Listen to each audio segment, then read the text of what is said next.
ये एक atheist channel है जो इस्लाम की सच्चाई मुस्लिम लोगों तक पहुंचाकर उन्हें ह्यूमैनिस्ट और रैशनलिस्ट बनाने की कोशिश करता है। हमारा मकसद मुस्लिम लोगों के प्रति किसी तरह की नफरत फैलाना या उन्हें नीचा दिखाना नहीं है। कौन थी वो कौम जिस पर सूखे का अजाब आया? क्या ये अरब के बंजर जमीन में रहने वालों को डराने की कहानी थी? क्यों एक ऊंटनी की कहानी वाले नबी सालेह को कुरान में जगह मिली? कौन था इस्लाम की नजर में दुनिया का पहला बदकिस्मत इंसान और क्या किया था उसने? क्या ऐसा हो सकता है कि तूफान नूह के बाद भी लोग अल्लाह को सच्चा खुदा नहीं माने और अल्लाह को उन पर भी अजाब भेजना पड़े? क्या छोटी छोटी बातों पर अजाब भेजने वाला सच्चा खुदा हो सकता है? अब्राहमी नबियों पर हमारी एक्सक्लूसिव सीरीज जारी है। इससे पहले इस्लाम के पहले 4 नबियों के बारे में हमने जाना था कि कैसे उनकी कहानी को दूसरे अब्राहमी नबियों की कहानी से कॉपी करके आसमानी किताब में अल्लाह का कौल बताकर शामिल कर दिया गया। आज के इस वीडियो में हम आगे के नबियों हूद और सालेह की कहानियों की तफसील जानेंगे, तो बने रहिए वीडियो का आखिर तक और शुरू करते हैं इंसानियत के नाम से। ये चैनल किसी भी रिलीजन या संगठन की मदद से नहीं चलता है। इस नेक मुहिम में हमारा साथ दीजिए। इस चैनल की हर वीडियो पर पूरी एक टीम काम करती है और यूट्यूब से कोई खास अर्निंग नहीं होती। इस चैनल और मिशन को बनाए रखने के लिए आपकी रेगुलर मंथली सपोर्ट की जरूरत है। इस मिशन के एक सिपाही बनिए और गर्व महसूस करिए सदी के सबसे बड़े मिशन के सपोर्टर होने पर। इस्लामिक नबियों का फर्जीवाड़ा, जिस सीरीज में अब तक हमने आदम, शीस, इदरीस और नूह के बारे में जाना, जिसमें हमने दुनिया का पहला जिना यानी व्यभिचार, पहला जिहाद और अल्लाह के भेजे पहले अजाब के बारे में जाना। आज जानेंगे पहले बदकिस्मत इंसान के बारे में। साथ ही देखेंगे नूह के अजाब भेजने के बाद अल्लाह को कैसे अजाब भेजने का चस्का लगता है और वो छोटी छोटी बातों पर अजाब भेजने लगता है। नूह के बाद अगले नबी का नंबर है हूद का। आइए पहले हूद के बारे में जानते हैं, फिर उससे अगले नबी सालेह के बारे में जानेंगे, जिसने लोगों को इतनी बड़ी ऊंटनी दी थी जो इतना दूध देती थी कि एक पूरी कौम का पेट भर जाए और लोगों को कोई काम धंधा करने की जरूरत ही नहीं थी। हूद की कहानी और अल्लाह का अजाब। कुरान सूरह हूद यानी सूरह नंबर 11 और आयत नंबर 50 के मुताबिक हूद अल्लाह के नबी या पैगंबर थे, जिन्हें कौम आद या आद के लोगों के पास उस जगह भेजा गया था जो अब ओमान के नाम से जानी जाती है। वे नूह की नस्ल में से थे, लेकिन कुरान में उसको आद की नस्ल का भाई भी बताया गया है, यानी उनमें से ही एक, और वो अपनी अक्लमंदी, दीनी प्रस्ती यानी एकेश्वरवाद के लिए जाना जाता था। हूद ने कई सालों तक आद के लोगों को एक खुदा की तरफ बुलाया, लेकिन उन्होंने उस पर भरोसा करने से इनकार कर दिया। कहा जाता है कि आद कौम के लोग यमन और ओमान के बीच किसी पहाड़ी इलाके में रहा करते थे। वो जिस्मानी तौर पर लंबे चौड़े थे और उन्हें ऊंचे मकान बनाने में महारत हासिल थी। ये लोग उस वक्त के ताकतवर और दौलतमंद मुल्कों में शुमार थे। हत्ता के कुछ रिवायतों के मुताबिक सबसे अमीर मुल्कों में कौम आद का नाम सबसे ऊपर मशहूर था। लेकिन ये असबाब होते हुए भी उन लोगों की बदकिस्मती थी कि उनके बादशाह जालिम थे और जो कोई उनके खिलाफ आवाज उठाता था उनको सख्त सजा दी जाती। इस वजह से कोई भी शख्स उनके खिलाफ आवाज नहीं उठा पाता था। आगे हमें इस्लामी स्क्रिप्चर से पता चलता है कि कौम आद के लोग एकेश्वरवाद यानी एक खुदा की कॉन्सेप्ट से पूरी तरह से अनजान नहीं थे, बल्कि वो इसको खूब समझते थे, लेकिन फिर भी इसका इनकार करते थे। कौम आद के लोग भी बुत बनाकर कई खुदाओं की इबादत करते थे, जिसको इस्लाम में शिर्क यानी हराम कहा जाता है और सबसे बड़ा गुनाह माना जाता है। इसी गुनाह से बचने के लिए अल्लाह ने इनकी तरफ एक नबी हूद को भेजा, जो कि नूह की 5वीं नस्ल में से था। कुरान के मुताबिक हूद ने मूर्ति पूजा की निंदा की और अपने लोगों से कहा, मेरे लोगों, इन पत्थरों से तुम्हें क्या फायदा है जिन्हें तुम अपने हाथों से तराशते हो और इनकी इबादत करते हो? असल में तो ये अकल की तौहीन है। इबादत के लायक तो बस एक ही माबूद है और वो अल्लाह है। उसकी और सिर्फ उसी की इबादत तुम पर लाजमी है। उसी ने तुम्हें बनाया, उसी ने तुम्हें रिस्क दिया, वही तुम्हें मौत देने वाला है। उसी ने तुमको ये शरीर दिया और कई तरह की बरकतें दी। इसीलिए उस पर विश्वास करो और उसकी नेमतों को अनदेखा ना करो, नहीं तो वही अजाब तुम पर आ जाएगा जिसने नूह के लोगों को बर्बाद कर दिया था। यहां से हमें पता चलता है कि अल्लाह लोगों को यकीन दिलाने में फिर से नाकाम हो रहा था कि वही सच्चा खुदा है, जबकि हमने पिछले एपिसोड में ही जाना था कि केवल 5 पीढ़ी पहले अल्लाह ने नूह के जमाने में पूरी दुनिया को खत्म कर दिया था। फिर भी ये लोग हूद पर यकीन नहीं कर रहे थे। اس سے یہ بھی پتہ چلتا ہے کہ قرآن میں گڑا ہوا یہ قصہ بالکل فرضی ہے۔ خیر، اس طرح کے ترکوں سے ہود نے ان میں اللہ پہ بھروسہ پیدا کرنے کی کوشش کی، لیکن انہوں نے اس کے سندیش کو ماننے سے انکار کر دیا۔ عاد کے لوگوں نے اس سے پوچھا، کیا تم اپنے قول یعنی کہنے بھر سے ہمارے آقا بننا چاہتے ہو؟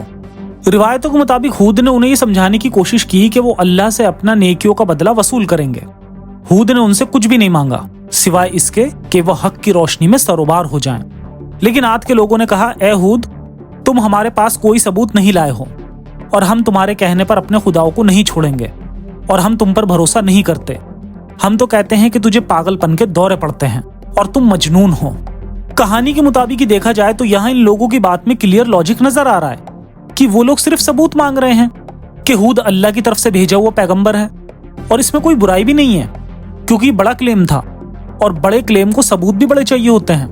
خیر، ہود نے کہا، میں اللہ کو حاضر ناظر مان کر اس بات کی گواہی دیتا ہوں کہ میں تمہارے شرک میں تم لوگوں کے ساتھ نہیں ہوں، اس لیے تم سب میرے خلاف षड्यंत्र رچو اور مجھے مہلت نہ دو۔ مجھے اللہ، میرے رب اور تمہارے رب پر بھروسہ ہے، بے شک میرا اللہ حق پہ ہے، اس لیے بھلے ہی تم لوگ میری تبلیغ سے منہ موڑو تو بھی میں نے اپنا پیغام تمہارے پاس پہنچا دیا ہے جس کے ساتھ میں بھیجا گیا تھا۔ میرا رب دوسرے لوگوں کو تمہارا جانشین بنائے گا اور تم اس کا کچھ بھی بگاڑ نہیں پاؤ گے، بے شک میرا رب ہر چیز پہ محافظ ہے۔ یہاں ایسا محسوس ہو رہا ہے کہ اللہ اپنی قوم کو ایک عام انسان سے وارننگ دلوا رہا ہے تاکہ ان کو مار سکے اور اس قتل عام کو جسٹیفائی کر سکے کہ اس نے تو وارننگ دے دی تھی۔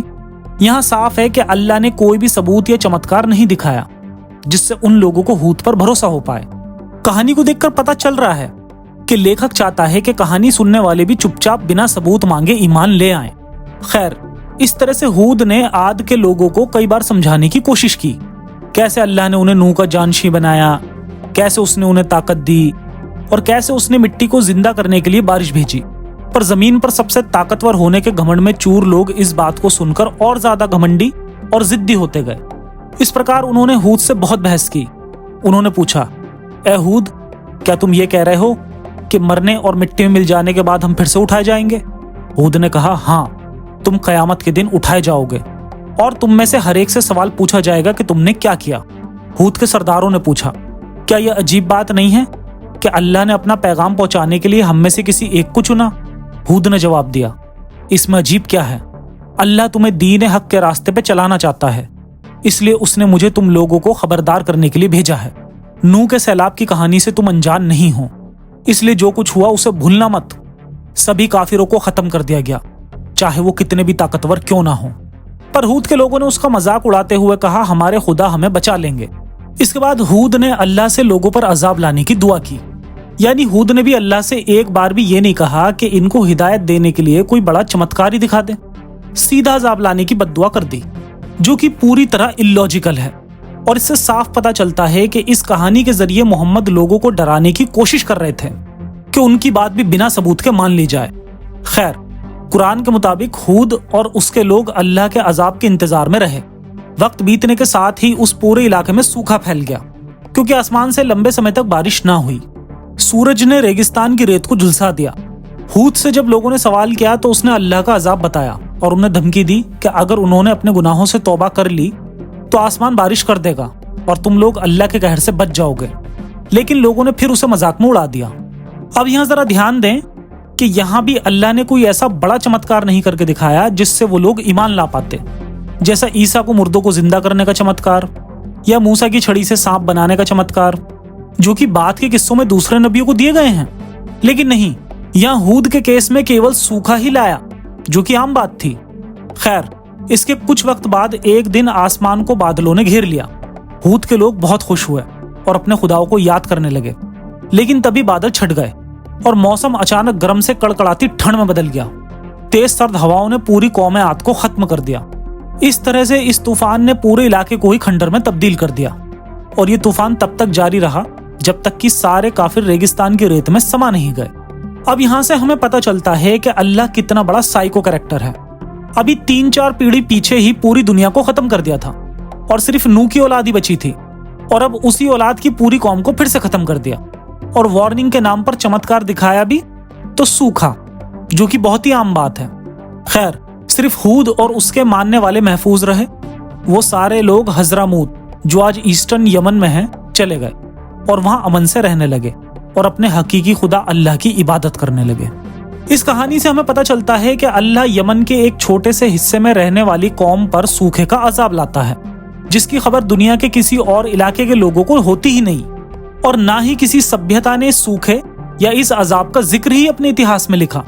जबकि अल्लाह अगर सच में यहाँ अजाब लाया था तो इसका मतलब ये लोगों के लिए एक इबरत होनी चाहिए थी कि लोग सिर्फ अल्लाह को पूजें, किसी और को नहीं। हालांकि अगर इस किस्से को थोड़ा सच भी मान लें तो कोई भी समझदार कौम सूखा पड़ने की हालत में किसी अच्छी और हरी भरी जगह माइग्रेट भी कर सकती थी, जो कि इंसान ने बहुत बार किया है। जहां जिस इलाके में सूखा पड़ता था, इंसान हमेशा ही वहां से माइग्रेट करके किसी दूसरे एरिया में चला जाता था। इस कहानी से साफ पता चलता है कि ये कहानी मोहम्मद साहब ने सिर्फ अरब के लोगों को डराने के लिए कुरान में गढ़ी थी, क्योंकि अरब के रेगिस्तान में रहने वाले लोग सूखे से बहुत डरते थे और पानी की कमी से होने वाले हालातों को भी भली भांति जानते थे। और जैसा कि अल्लाह की आदत है, जो हमने पिछले एपिसोड में भी देखा, इस कहानी के बाद भी कुरान का अल्लाह यही प्यारी धमकी देता है कि जिससे साफ पता चलता है कि पूरी कायनात को बनाने वाले का ही कलाम है। कुरान 54:18, आद ने भी झुटलाया तो कैसा लगा मेरा अजाब और मेरा डराना। लगता है जैसे कोई सी ग्रेड मूवी का घटिया विलेन बोल रहा हो। आइए अब देखते हैं सालेह की कहानी, जिसे चमत्कार के रूप में एक इतनी बड़ी ऊंटनी दी गई थी जो पूरी कौम का पेट भर दे। सालेह की कहानी और अल्लाह का अजाब। पैगंबर सालेह, जिसे कहीं कहीं सालीह भी लिखा जाता है। यूं तो सालेह का वक्त कहीं भी मुकम्मल तौर पर नहीं बताया गया, पर इसको इब्राहीम के वक्त से थोड़े पहले के वक्त में ही पैदा हुआ माना जाता है। ये नबी कौम समूद से था और ये कौम आद के बचे हुए लोग ही थे। कौम समूद का जिक्र हमें कुरान की सूरा अल फजर की आयत नंबर 9 में मिलता है, जहां अल्लाह ने कौम समूद को बड़ी बड़ी चट्टानों को तराश कर घर बनाने वाली कौम के नाम से मेंशन किया है। इस तरह की जगह हैगर नामक सऊदी अरब के शहर में पाई जाती है, जिसको वहां के एंशिएंट लोगों ने किसी जमाने में बनाया था। और ऐसा लगता है कि कुरान में इस कहानी को गढ़ने वाले ने इसी जगह को देखकर इस कहानी को गढ़ा होगा। हालांकि आर्कियोलॉजिकल सर्वे के मुताबिक ये जगह नबातियन किंगडम का हिस्सा थी, जो कि ईसा के आसपास माना जाता है। खैर, कुरान के टेक्स्ट के मुताबिक अल्लाह ने सालेह को अपना नबी बनाकर कौम समूद के पास भेजा था, जो अरब के अल हिज्र में रहती थी। कुछ नस्लों के बाद ये कौम बहुत ताकतवर, अमीर और बाअसर बन गई। इस तरह से दिन गुजरते गए और इब्लीस के वसवसे में आकर लोग फिर से शिर्क और कुफ्र करने लगे। इस तरह से जब एक बार फिर कुफ्र फैल गया तो अल्लाह ने उन लोगों को सही राह पे लाने के लिए सालेह को नबी बनाकर भेजा। सूरे अल हिज्र की आयत 80 से 84 में आता है, यकीनन अल हिज्र के लोगों ने नबियों को झूठा कहा, हमने उन्हें अपनी निशानियां भी दी, फिर भी उन्होंने उनसे मुंह मोड़ लिया। वो पहाड़ों में बने घरों में हिफाजत से रहते थे और फिर एक सुबह एक जोरदार आवाज ने उनको खत्म कर दिया और जो भी उन्होंने कमाया था उनके किसी काम ना आया। कौम आद से कारीगरी सीखने वाली कौम समूद ने पत्थर तराश कर घर बनाए। कौम समूद भी कौम आद के रास्ते पर चले। सालेह ने उन्हें समझाया पर उनकी कौम में शिर्क बढ़ता ही गया। कुरान की सूरह अल कमर की आयत 23 से लेकर 30 तक के मुताबिक सालेह ने हूद की ही तरह तबलीग की, लेकिन उसकी कौम ने भी सालेह को झूठा और जादूगर कहा। सालेह ने समूद के लोगों को अल्लाह के अजाब से डराया, पर उन लोगों पर इस तबलीग का असर नहीं हुआ। लोगों ने कहा, अगर तू सच्चा है तो मोज़ा कर हमारी मर्ज के मुताबिक, और इस चट्टान से 10 महीने की हामिला यानी प्रेग्नेंट ऊंटनी निकाल कर दिखा, फिर हम तुझ पर ईमान ले आएंगे।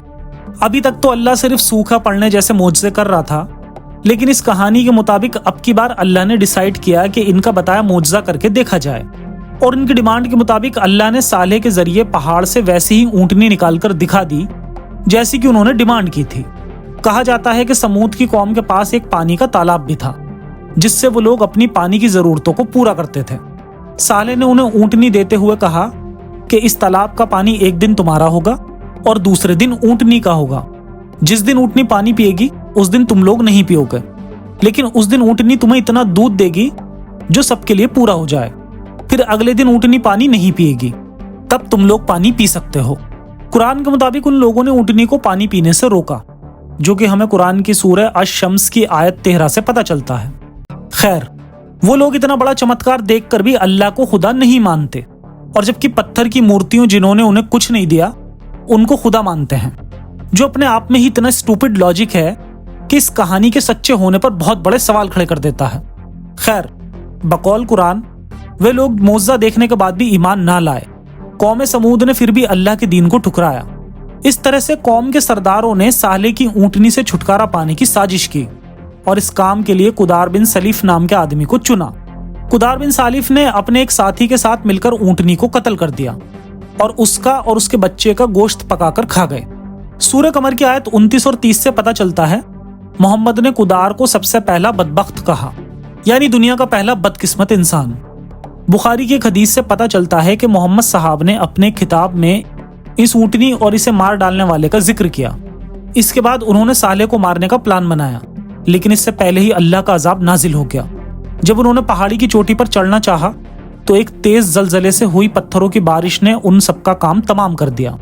उसके बाद साले और उसके पैरोकार रामल्ला यानी फिलिस्तीन हिजरत कर गए और यहीं उनकी मौत हुई। मोहम्मद साहब अपने सहाबियों के साथ जब ताबूक गए तो उन्होंने साले के शहर के करीब ही कयाम फरमाया।